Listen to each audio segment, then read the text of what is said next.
art dealer threw Black Teen's portfolio in the trash. It sold for 3.2 M at Sotheby's 18 months. Later, he threw it in the bin without opening it. Not carelessly, not accidentally. He looked at the boy who had handed it to him. Looked at him the way a man looks at something that has come through the wrong door. And he set the portfolio down on the corner of his desk.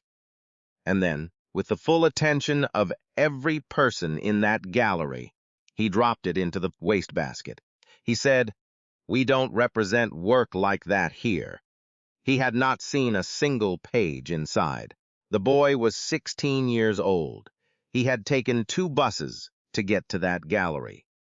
The portfolio had taken him 4 months to assemble. He stood in the doorway of that gallery for 11 seconds. 1 witness counted. And then he turned and walked out into the street and did not look back.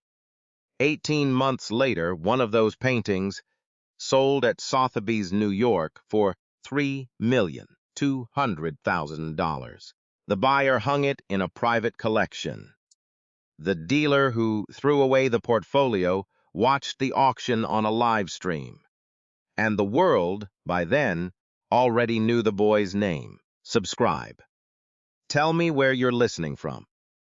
And stay with me, because the story of how we got from that doorway to that auction room is the part nobody has told completely. Until now. Rewind. 22 months earlier.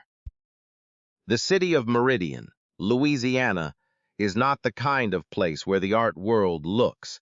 It sits at the edge of a parish that has 2 traffic lights and 1 stoplight that hasn't worked since the year before last. The houses there are old, in the way that things become old, when nobody has had enough money to replace them. Wood-framed, close together, with yards that fold into each other without ceremony. It is a place that produces things the world needs and receives little in return for producing them, and the people who live there understand this in the particular way that a body understands chronic weather. Not as outrage, but as condition. Elijah Crane was born in Meridian, in the 3rd week of February, in the house his great-grandmother had bought in 1961 for $4,000, and which had been passed forward like a piece of necessary furniture through every generation since. He was the second of 3 children.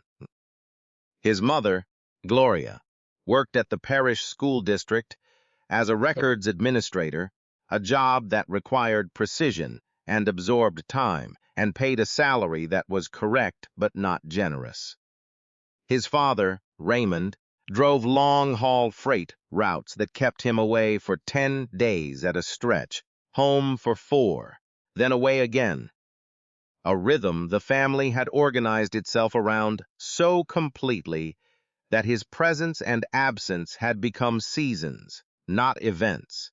Elijah began drawing at age 5, not in the way that children draw, which is to say not with crayons on construction paper in the approximate shapes of houses and suns. He drew with a carpenter's pencils he had taken from his father's toolkit, pressing hard into the back of cereal boxes, filling the white side with lines so precise and dense that his great-grandmother, a woman named Lavinia, who was 81 years old, and had survived things that did not have names in polite conversation, held one of those cereal box drawings up to the kitchen light and said, quietly, that she had never seen a child make lines like that. She stood there for a full minute. The light came through the kitchen window and caught the edges of pencil marks and made them glow faintly, and Lavinia tilted the box this way and that, the way a jeweler tilts a stone, and she said nothing more a while. Then she set the box down on the counter and looked at her great-great-grandson and said, Where did you learn to do that? He shrugged. She did not press him. She understood, in the way she understood most things, that some questions do not have useful answers. She bought him a sketchbook the following week. It was a composition notebook with a black and white cover, the cheapest available at the dollar store, and she handed it to him without ceremony. He filled it in 11 days. She bought him another, and another after that. By the time Elijah was 8 years old, there was a shelf in his room holding 14 filled notebooks, each one labeled on the spine in his careful block, lettering with a number and a date. He kept them the way some people keep diaries, as a private record of an interior life that had no other outlet. He did not show them to classmates. He did not discuss them at school. At school, he was quiet and unremarkable in the particular way that children are unremarkable when their real life is happening somewhere else entirely. He walked to school. He came home. He sat at the kitchen table and did his homework with the efficiency of someone who wants to finish a task so they can begin the real one. Then he went to his room and he drew. He drew the window frame. He drew his own hand, holding the pencil, looking down at his wrist. He drew the water tower, visible from his bedroom, at a particular time of afternoon, when the sun was behind it. And it became a silhouette, a dark shape with light around it. And he understood something about that image that he would spend the next decade trying to say in paint. What those notebooks contained, if you looked at them in order, was a story. Not a story with characters and plot, but the story of an eye learning to see. The earliest pages were pure observation, the grain of a wooden table, the fold of a paper bag, the way light fell across linoleum at a particular hour. The middle pages were more ambitious. Portraits of family members rendered from memory, the texture of rust on a chain-link fence, a series of hands in different positions that went on for 37 pages and were so accurate they looked like medical illustration. The later pages were something else entirely. Something that had absorbed all that observation and turned it inward. Drawings that felt, as one critic would later write, as if the paper itself had been under pressure for a long time and had finally been given permission to release.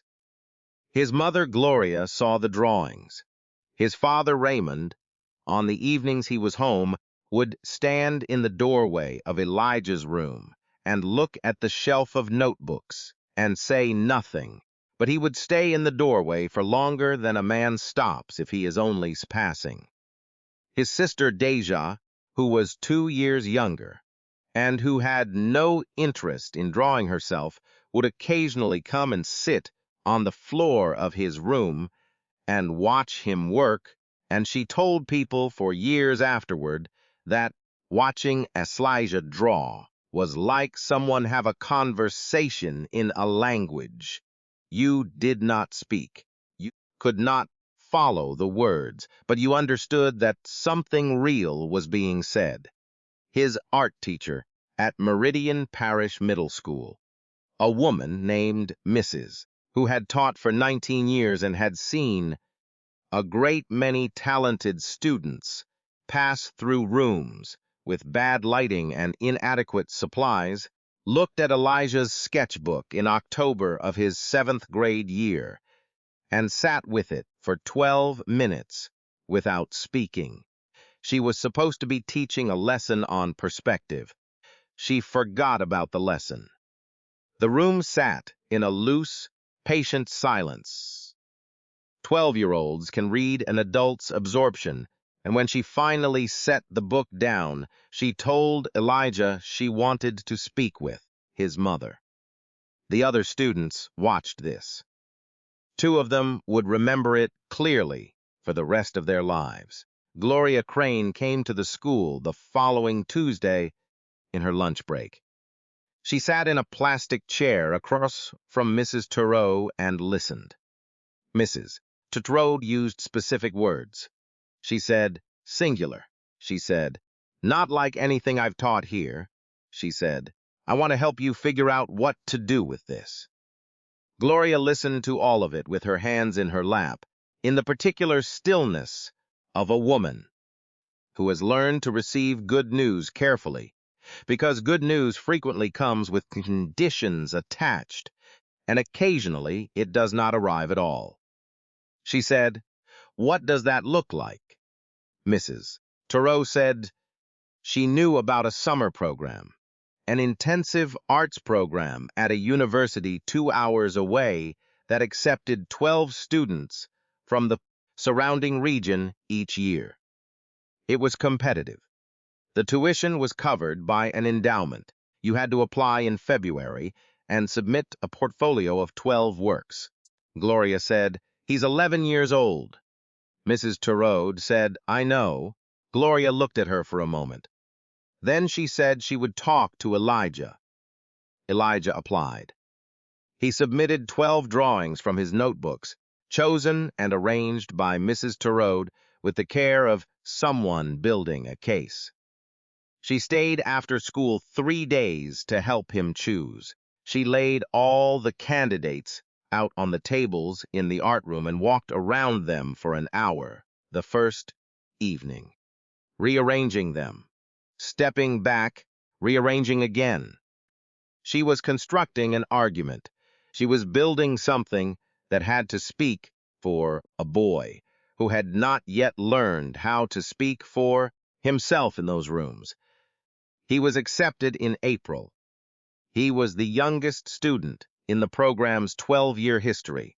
He came home from that first summer with 2 things he had not had before: a technical vocabulary for what he already knew how to do, and a name, a program director named Dr. Anselm Voss, who was a painter of some reputation, a man who had shown work in New York and Chicago, and who had chosen to spend his summers teaching in Louisiana, because he believed, with a specificity that made people uncomfortable at faculty dinners, that the country's most important artists were coming from places the art world had not yet figured out how to look at.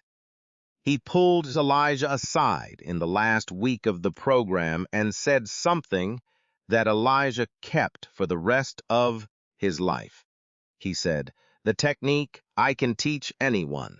What you have I cannot teach. Do not let anyone tell you it is ordinary, because it isn't. Elijah did not respond. He was 11. He did not have words for what Dr. Voss had said. He folded it somewhere internal and went home on the bus and went back to his notebooks and kept going. He returned to the program the next summer and the summer after that. By the time he was 14, Dr. Voss had introduced him by letter to a former student who now ran a youth gallery program in New Orleans, a real gallery, not a school display case, not a cafeteria wall, a room with good light and white walls, where the work of young artists was shown as the work of young artists, seriously, without condescension, to people who came because they cared about what they saw and not as a civic gesture. Elijah showed 3 paintings at that gallery in April of his 9th grade year.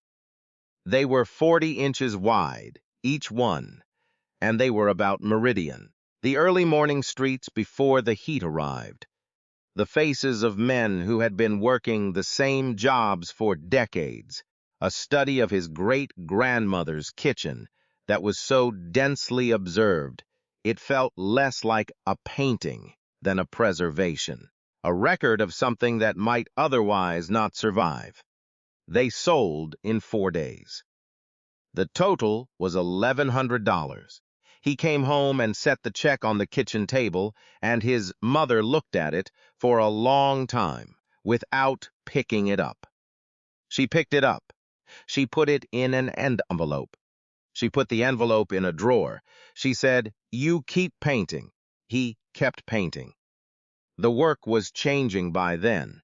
He had moved from graphite to oil, from sketchbook pages to large format canvas, and the shift had unlocked something that the smaller surface had been containing. His paintings in this period were dense and kinetic and tender simultaneously. Portraits of Meridian, of the people and the weather, and the specific quality of light that a Louisiana afternoon in August produces, a heavy gold light that falls differently there than anywhere else on earth. A light that seems to arrive with intention and leave with reluctance, that turns the most ordinary surface into something worth looking at if you are paying attention. And Elijah was always paying attention. He painted his great-grandmother Lavinia 3 times.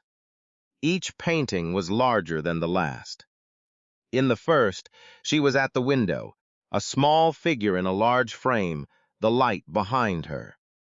In the second, she was seated in the yard, hands in her lap, a stillness about her that was not passivity but presence, the stillness of someone who has decided, a long time ago, exactly where they are. In the third, which was 48 inches by 60, she occupied the full canvas, seated at the kitchen table with her hands in front of her, and the light coming through the window behind her, and the painting had an interior life, a quality of being inhabited, of containing more than its surface, that made every person who saw it go quiet for a moment before they said anything at all.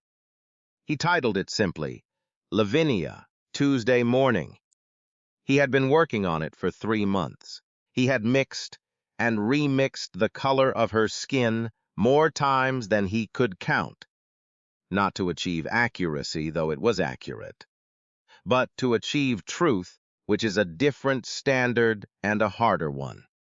He signed his name in the lower left corner with the same block lettering he had used to label his notebooks for the past 10 years. That painting was in the portfolio.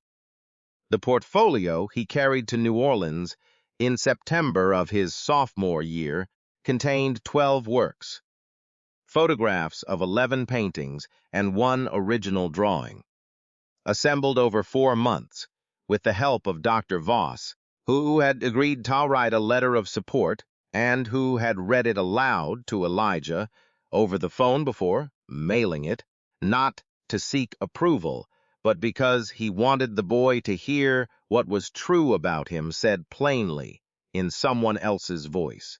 The portfolio was bound in a black folder that Elijah's mother had bought at the office supply store. He had written his name, his age, and his contact information on the inside cover in his block lettering. He had spent 45 minutes deciding the order of the pages, the same way he spent time composing a canvas, understanding that the sequence was itself an argument, that first impressions were irrevocable, that the logic of how one image led to the next either earned trust or lost it. He had identified the gallery from a list Dr. Voss had given him, the Marchmont Gallery on Magazine Street, established in 1987, represented emerging and mid-career artists in the Gulf South region. Owner, Preston Marchmont. The portfolio he carried to New Orleans in September of his sophomore year contained 12 works, photographs of 11, paintings, and 1 original drawing, assembled over 4 months with the help of Dr. Voss, who had agreed to write a letter of support. It was bound in a black folder that Elijah's mother had bought at the office supply store. He had written his name, his age, and his contact information on the inside cover in his block lettering. He had spent 45 minutes deciding the order of the pages. He had identified the gallery from a list Dr. Voss had given him. The Marchmont Gallery on Magazine Street, established in 1987, represented emerging and mid-career artists in the Gulf South region. Owner, Preston Marchmont. Preston Marchmont was 61 years old. He had been in the art business in New Orleans for 34 years, long enough to have developed the particular authority that comes from outlasting trends and competitors alike. He wore linen and kept his gallery temperature at 68 degrees year-round and spoke about art in a voice that suggested he had access to a version of taste that was not available to everyone. He represented 14 artists. He had a waiting list for gallery submissions. He did not take walk-in appointments. He had, over 3 decades, built something real. A reputation, a client base, a roster that had produced genuine careers. And this is the part that matters. He was not a fool. He knew what good work looked like. He had seen enough of it over enough decades to understand the difference between competent and necessary. That understanding was precisely what made what he did with the portfolio so instructive. Because the failure was not ignorance. The failure was aperture. The failure was the particular blindness that develops when a system has been rewarded for so long for seeing through a specific lens that it becomes physiologically unable to see without it. He was behind his desk when Elijah walked in. His assistant was at the front of the gallery. Behind a white desk, beside a minimal floral arrangement, with the particular poise of someone whose job includes the management of first impressions. The assistant said that appointments were required for portfolio submissions, and that the waiting list for review was currently closed. And she said this in a tone that was not unkind, but was not open either. Elijah said he understood. He said he had written twice by email without response. He said he was hoping for just a few minutes, and he held the portfolio flat in both hands at his chest, in the precise way you hold something you have carried carefully. There were 4 other people in the gallery at that moment. 2 were browsing the current show. Large canvases, mostly abstract, predominantly pale. One was a collector named Margaret Osey, a woman in her 50s in a gray coat, who had come specifically to look at a painting she was considering for a home she was furnishing in the Garden District. She was standing in front of that painting, with her arms crossed, and her head slightly tilted when Elijah came in, and she turned at the sound of his voice. One was a woman named Daphne Alcott, who was the gallery's senior exhibitions coordinator. She was 34 years old. She had a master's degree in curatorial practice from Tulane. She had worked at Marchmont for 6 years, had been responsible for assembling and installing 4 shows a year, and had a practiced, reliable eye. She was standing near the back wall, clipboard against her chest, making notes on the dimensions of a wall section for an upcoming installation. She heard the assistant's response. She looked up. Preston Marchmont came to the front because his assistant had called back to him in the particular tone that meant something needed his attention. He came out from behind his desk with the unhurried authority of a man on his own territory. He looked at Elijah. He took the portfolio. He held it for a moment. The weight of it, the black folder with its contents inside, 4 months of selection and arrangement, and the letter from Dr. Voss, and the photographs of painting that took 3 months each, and the image of a woman named Lavinia in Tuesday morning light that no one in that room had yet seen. He set it on the corner of his desk.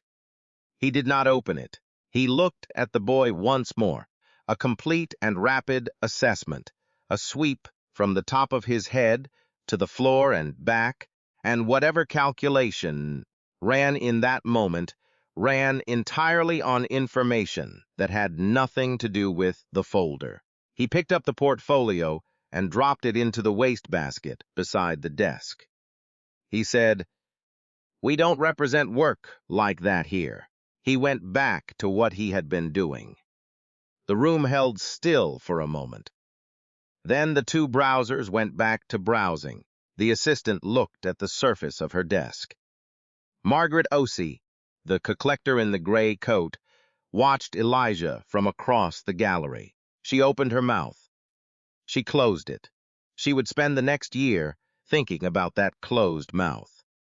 She would tell the story publicly, twice in interviews, and both times she described the moment of closing her mouth as the thing she most wished she could revise. She did not say anything. She went back to looking at the painting she had come to consider. And she did not buy it, and she did not fully understand why until she got to her car. Daphne stood near the back wall, with her clipboard pressed against her chest, and she watched Elijah stand in the doorway for those 11 seconds. She watched him turn. She watched him walk through the door. She watched the glass swing closed behind him and settle into its frame. She held her clipboard. She said nothing. Not one person in that gallery said stop. Not one voice. Not one word. The portfolio sat in the wastebasket until the end of the business day. Then the cleaner took the bin out, and that was that, except that it was not that at all. Elijah took the bus home. He did not cry on the bus. He sat in the window seat and watched the city move past. The storefronts, the neighborhoods, the Spanish moss in the trees along the boulevard, the light changing as the afternoon shifted. And he thought about what had happened with the precision he applied to everything, which was total and unsentimental. He was not surprised exactly. He had been prepared at some level for resistance. Dr. Voss had prepared him. He had said, in the last week of that first summer program, that the world would tell Elijah his work was ordinary before it was ready to say otherwise, and that the time between was the test, and that most people failed the test not because they were not talented, but because they mistook the test for a verdict. Mrs. Turode had prepared him. His great-grandmother Lavinia, who had lived for 81 years in this country and this state, had been preparing him, without ever using the word preparation, for the full length of his conscious life. But being prepared for a thing and experiencing a thing are different categories of knowing, and they require different parts of you, and the bus ride home was the time between them. Elijah sat in that gap and breathed through it. He got off at the right stop. He walked the 3 blocks home. He said hello to his mother, who was in the kitchen, who asked how it went, to whom he said, "Not this time." 2 words, no further explanation. She did not press him. She was her mother's daughter in that way. She knew the difference between a wound that needed air and one that needed to be covered. He went to the back room, and he stood in the doorway, and he looked at the paintings on the walls and on the floor, and stacked against each other 22 canvases in various stages, in various sizes, in various states of being finished or almost finished, or waiting for something he had not yet identified. And something in him settled into a decision that had no name, but that was visible in what came next. He did not stop. He kept going. He painted through October and November with a sustained ferocity that concerned his mother and fascinated Mrs. Thoreau, who had kept in touch through all 3 years of high school and who drove to Meridian twice that fall on Saturday mornings to see what he was producing. She would arrive at 8, drink 1 cup of coffee at the kitchen table with Gloria, and then stand in the doorway of the back room for as long as it took.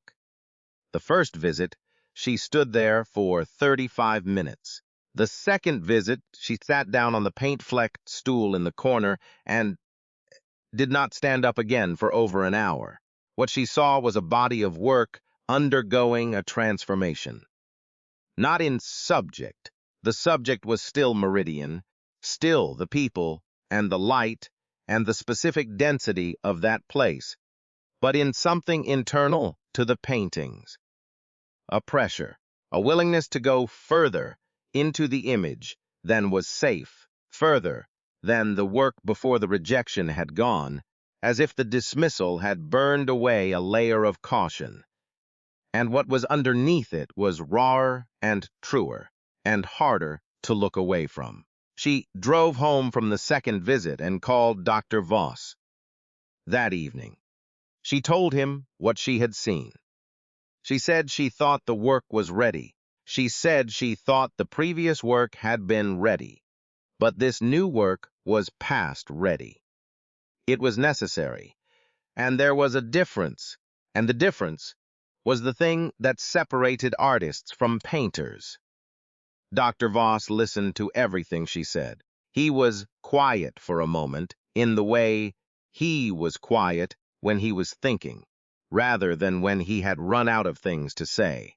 Then he made a call of his own. The person he called was a woman named Claudette Renard.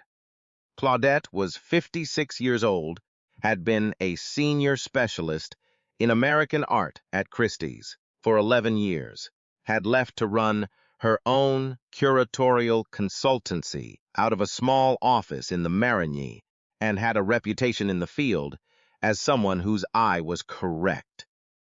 Not fashionable, not commercially canny, though she was that too. Correct. There is a difference, and people who have been in that world long enough understand the difference viscerally, in the way a person who has eaten a great deal of food understands the difference between a meal that fills you and a meal that actually feeds you. Claudette was the person you called when you wanted to know if something was real. Not real in the sense of authentic. Real in the sense of necessary. Real in the sense of, does this need to exist in the world? Dr. Voss sent her photographs of 7 paintings, not the photographs Elijah had assembled for the portfolio. New photographs, taken in natural light on a clear Saturday morning, that showed the scale and the surface of the work more accurately than the portfolio pages had. He sent them on a Tuesday. She responded on a Thursday, which was fast for a woman who received photographs of new work approximately every other day. She said she wanted to see the work in person. She drove to Meridian the following Saturday and arrived at the house on Crockett Street at 10. In the morning, Gloria answered the door. Claudette was a tall woman in a brown coat who shook Gloria's hand with both of hers and said, "Thank you for having me," in a voice that meant it. Gloria offered her coffee. Claudette accepted. They sat at the kitchen table for 7 minutes while Elijah finished cleaning his brushes in the back room, and Claudette looked around the kitchen. At the refrigerator, with its magnets and permission slips, at the window, with its particular view of the backyard fence, at the quality of the light that came in from the southeast on a Saturday morning in November, and she said nothing and understood a great deal. She spent 1 hour and 40 minutes in the back room. She looked at each painting without hurrying, without commentary, without the running verbal assessments that some visitors produced, in the presence of new work, the kind that fills silence and conveys expertise, but often says less than silence would. She asked Elijah 2 questions. The first was, "How long do you work on a canvas before you consider it finished?" He said. That depended on the canvas, and then described a specific range, the shortest time, which was 3 days, and the longest, which was 11 weeks, and what determined which was the particular quality of resistance the canvas offered, which he described in terms that made Claudette stop and look at him briefly before she wrote something in her notebook. The second question was, "What are you trying to do when you paint?" He was silent for a moment. He looked at the largest painting on the wall, the third Lavinia, the full canvas, the Tuesday morning. He looked at it for a while. Then he looked back at Claudette and said, "I'm trying to make the light stay." She wrote it down. She closed her notebook. She looked at Lavinia. Tuesday morning one more time. A long look, the kind of look that is also a conversation. Then she turned to Elijah and told him she wanted to make some introductions. He was 16 years old. He had been in the back room on Crockett Street with his brushes and his canvases and his sketchbooks and his notebooks for 11 years. He had been building something in private for 11 years. And now, standing in the back room of his family's house in Meridian, Louisiana, with the November light coming in at a low angle and the 48 by 60-inch portrait of his great-grandmother looking out from the wall, the door that had been closed to him in New Orleans was replaced by one that was opening from the inside. What happened in the next 14 months did not happen quickly and did not happen by accident. It happened the way serious things happen, through a chain of specific people who each saw something true and chose to act on it, and through the sustained labor of the boy himself understood, without needing to be told, that this window was neither infinite nor guaranteed, and that the same quality of attention he brought to a canvas he needed to bring to everything that was happening around it. Claudette brought Elijah's work to the attention of a collector named Walter Ashby, who was 68 years old, had been buying American art for 40 years with the quiet, methodical seriousness of a person who does a thing because it is the right thing and not because it is fashionable, and who had a small personal gallery in his home in Connecticut, where he hung only the things he considered essential, not beautiful, not significant in the market sense. Essential.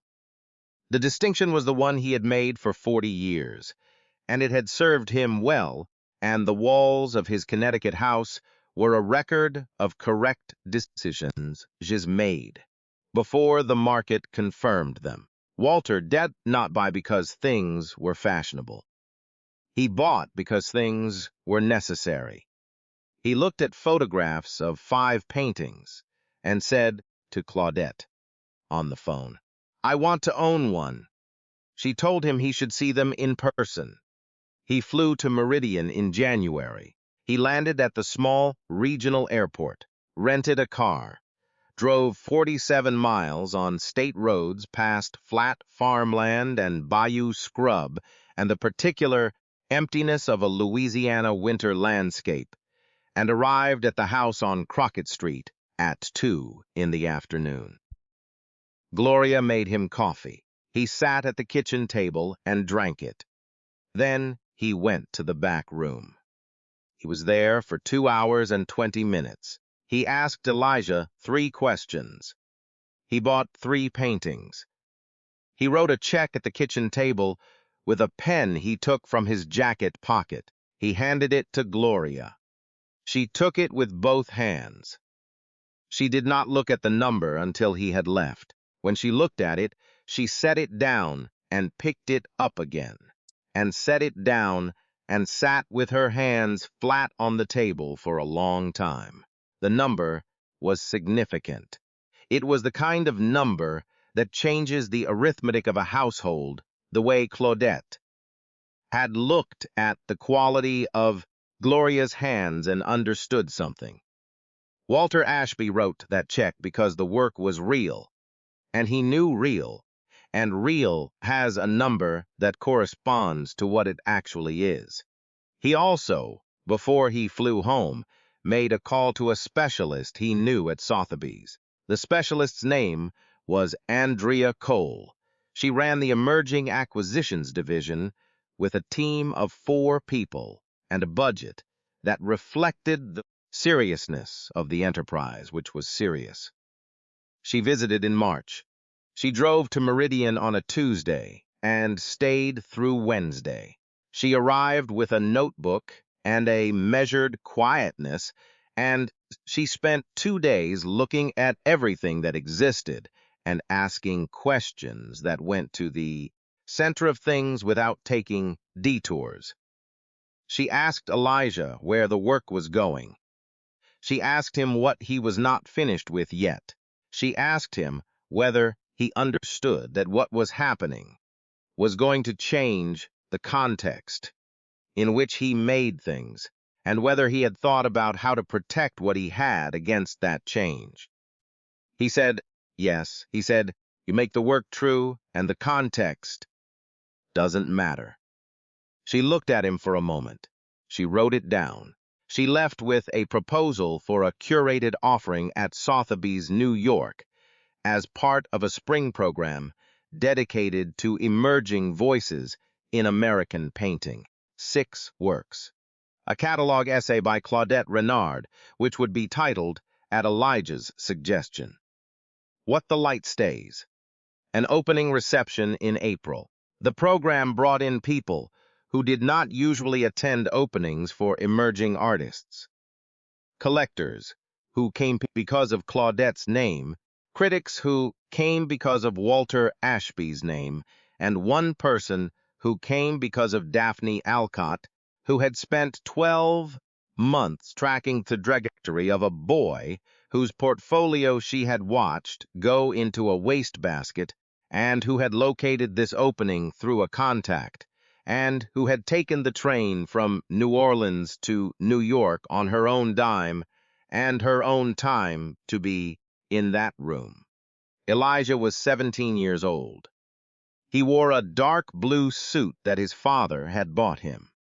Raymond had driven 300 miles to find the right one, the right size, the right weight, the right blue, and he stood at the opening reception in front of the painting of Lavinia and answered questions from collectors and critics, and the merely curious with the same quality he brought to everything, which was full attention and the performance.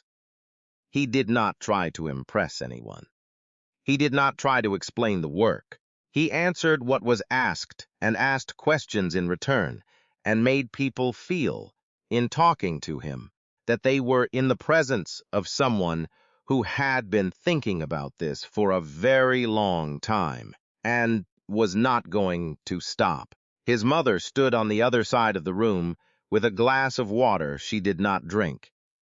She watched him. She watched the people watching him. She watched the painting of Lavinia on the wall, large and present and still, the light falling across it from the gallery fixtures in a way that was not the kitchen light of a Tuesday morning, but that somehow conveyed the same quality, the quality of staying. Raymond Crane had driven 8 hours to be in New York for the opening. He stood beside Gloria and said nothing for most of the evening. Near the end, he put his hand on her shoulder, and she put her hand over his, and they stood like that, in front of the painting of the woman who had handed their son a composition notebook at the dollar store, because she recognized something that had no name yet. The auction was the following morning. The room was smaller than the evening before, and quieter. The people in it knew what they were there for. Andrea Cole stood at the side with her arms crossed and watched the board. Claudette sat in the third row. Walter Ashby was in the back. The painting of Lavinia Tuesday morning went first. The bidding opened at $400,000. It moved. It moved steadily, with the particular cadence of a room where more than one person has decided in advance that the number is not the point. It moved through 700, through 900, through 1 million, 1.4, 1.8. It paused at 2 million and then moved again. It paused at 2,800,000. It moved to 3. The hammer came down at $3,200,000. The room did not erupt. It did not need to. The number was the eruption. It arrived in the room like a fact that had been true for a long time and was being stated for the first time out loud. And the people in the room received it the way you receive a thing that confirms what you suspected. Not surprise, but recognition, the relief of being right about something that matters. In the back of the room, Daphne Alcott watched the number appear on the board. She pressed her lips together. She looked at her hands. She thought about a portfolio in a wastebasket on Magazine Street. She thought about 11 seconds in a doorway. She thought about a clipboard pressed against her chest, and a silence she had held that she would spend a long time learning to set down. After the session ended and the room began to empty, Daphne found Elijah near the door. She introduced herself. She told him where she worked. She told him what she had witnessed. The portfolio, the dismissal, the 11 seconds, and that she had stood there and said nothing. She said this plainly and completely, without the qualifications a person adds when they are hoping the apology will be received as enough. Elijah looked at her for a moment. He was 17 years old, and he had been thinking about that doorway for 18 months. Not obsessively, not corrosively. With the measured attention he brought to difficult passages in a painting. The kind of attention that is trying to understand something, not to carry it indefinitely, he said. You're here now. That was all. It was enough. The remaining 5 works sold that same session. The total for all 6 paintings was $7,800,000. Every work found a buyer before the session closed. The catalog sold out within the week. True wealth is what you give away when nobody is asking you to. What followed the Sotheby sale was not chaos, though the outside world made it look like chaos. The story spread in the particular way that stories spread when they contain the right ingredients. The discarded portfolio, the number on the board, the age of the boy, the distance between a wastebasket on Magazine Street and your new auction room. Articles were written. A long profile ran in a national magazine. The video of the auction hammer coming down was viewed 11 million times. Preston Marchmont did not comment publicly. The Marchmont Gallery closed its Magazine Street location the following spring. A decision. The announcement attributed to the changing economics of the gallery model. which is the kind of language that has many meanings and none of them. 3 of his 14 represented artists left within 90 days of the auction. The Meridian Parish School District, which had quietly declined a request from Mrs. Turode 3 years earlier to include a dedicated visual arts program in the curriculum, voted unanimously in December to fund a new arts endowment. The endowment was named for a phrase from the Sotheby's catalog essay. It was named the Staying Light Fund. Mrs. Turode was appointed its first director. Dr. Anselm Voss attended the vote by video call from his studio. He said nothing on the call. He simply watched. Walter Ashby, who now owned 4 of Elijah's paintings, established a fellowship in partnership with the Sotheby's Foundation for Young Artists from underrepresented communities in the Gulf South. The fellowship provided a 12-month stipend, studio space, and access to the same curatorial network that had opened for Elijah. The first 3 fellows were announced in August. Each one received a letter that included, at Elijah's request, a single line at the bottom. It read, "The work already exists in you. Keep going." Lavinia Crane, who was 83 years old by the time her painting sold, watched the auction on a laptop computer that her grandson had set up at the kitchen table. She watched the hammer come down. She watched the number appear. She was quiet for a long time. Then she looked at Elijah, who was sitting next to her, and she said the same thing she had said when she held up that first cereal box drawing to the kitchen light 12 years ago. She said, "I knew. True wealth is what you give away when nobody is asking you to." Elijah Crane continues to paint. He works in the back room on Crockett Street, in Meridian when he is home, and in a studio in New York when he is not. He is still 16 years old in some photographs that are still circulating. The ones from before the sale, the ones where you can see the suit his father bought, and the way he stands in front of the painting, and the expression on his face that is not pride exactly, and not relief. It is the expression of someone who has known something for a long time and is watching the world finally catch up. His sketchbooks, all 41 of them, numbered and dated on the spine, are in a fireproof cabinet in the back room on Crockett Street. His mother bought the cabinet the month after the Sotheby's sale.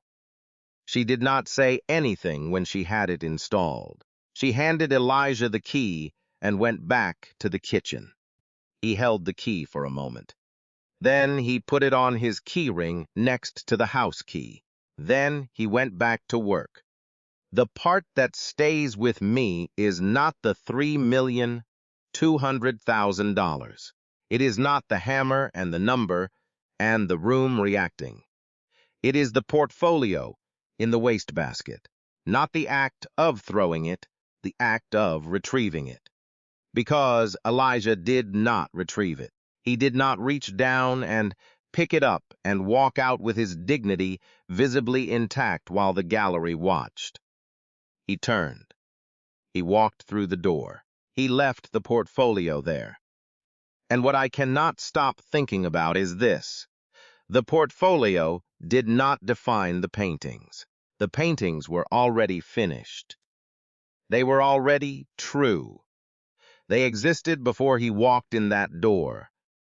And they existed after he walked out of it, and the man behind the desk, throwing that folder into a bin, could not unmake a single brushstroke, could not revise a single hour in the back room on Crockett Street, could not reach back through time to the sketchbooks, or the cereal boxes, or the carpenter's pencil, or the composition notebook Lavinia bought at the dollar store. He could only refuse, And refusing is not the same as disproving. Refusing is only refusing. I want you to think about what is sitting in a wastebasket somewhere right now with your name on it. Not metaphorically. Think about the actual thing. The submission that came back rejected. The idea that was waved off. The work you did that someone looked at through a fixed aperture and said, without opening it, not for us. Think about what it cost you. Think about whether the cost was the work's truth or only its visibility. There is a question I need you to answer honestly tonight. Not what you would say if someone asked you in public, the real answer. The one that lives in the part of you that still knows what you made and why you made it before anyone else had an opinion about it. When was the last time you let someone else's refusal mean something it did not earn? Leave one word in the comments. One word for what you are not finished with yet, not what you wish you had done. What you are not finished with, that word matters. Say it. If this story sat with you, pass it to someone who is standing in a doorway right now, holding something they made, deciding whether to keep going. Send it to them directly, not as a suggestion, as a message. Subscribe so you are there for the next one, because the next story is about a woman who was told her manuscript was unpublishable by 12 editors and one very prominent agent.